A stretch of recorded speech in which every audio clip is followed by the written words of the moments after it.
Hi, my name is David Chesser. In this assignment, we are told to choose a controversial figure during the time of our history book to talk about if they should stand today. We are to talk about if they should be remembered or if they should be forgotten. I personally chose Billy the Kid. Billy the Kid has always stood out to me, being the outlaw that he was at the age he was. For my research on Billy, I read The Authentic Life of Billy the Kid. This was written by Pat Garrett, and I believe a great source to tell the life story of Billy. Pat Garrett was the sheriff that ended up killing Billy later in life, but we'll get to that here in a minute. In the biography, it states that William H. Bonney was born in New York on November 23rd, 1859. This is where he started his life, and he lived in a family that consisted of his father, who died when Billy was very young, his mother, and also two boys, of which Billy was the older. In 1862, they immigrated to Coffeyville, Kansas, and this is where Billy's father died. After this, the rest of the family moved to Colorado, and his mother remarried there. Then, when Billy was about 4 or 5 years old, they moved to Santa Fe, New Mexico. These are some of the only facts known about the early life of Billy, but it was later in life that would put him on the map. The biography states that he got his first human blood on his hands when he was about 12 years old. A man made a remark about his mother in the streets, and he didn't get his chance then, but a couple weeks later, he got his chance and took it and killed that man. From this point on, he was known as an outlaw. He continued to cause trouble for many years until he met Mr. Tunstall. And Mr. Tunstall was a store owner in Lincoln, New Mexico that had a soft spot for taking in young outcasts such as Billy. He took them in, gave them a place to stay, and educated them. These men, in turn, took care of his cattle as well as offered protection. None of these men were older than 21, it says in the biography, but they still made a hand.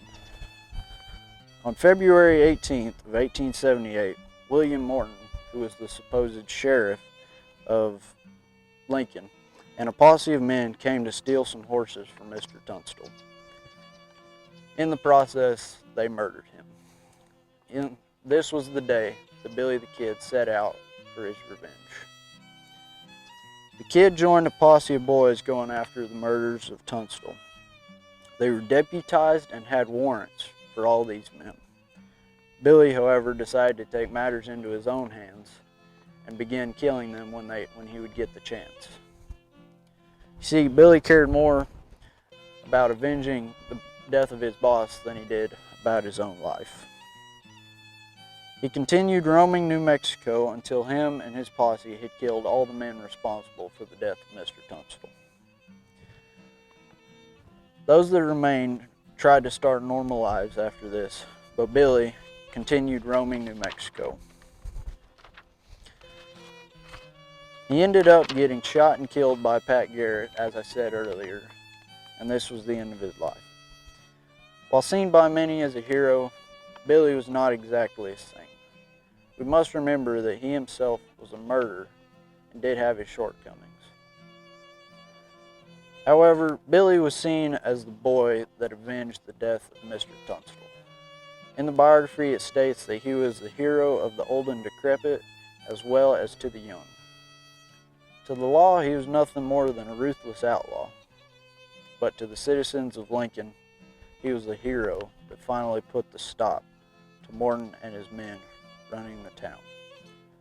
I believe that we must always remember Billy the Kid for what he did for the town of Lincoln and the people therein.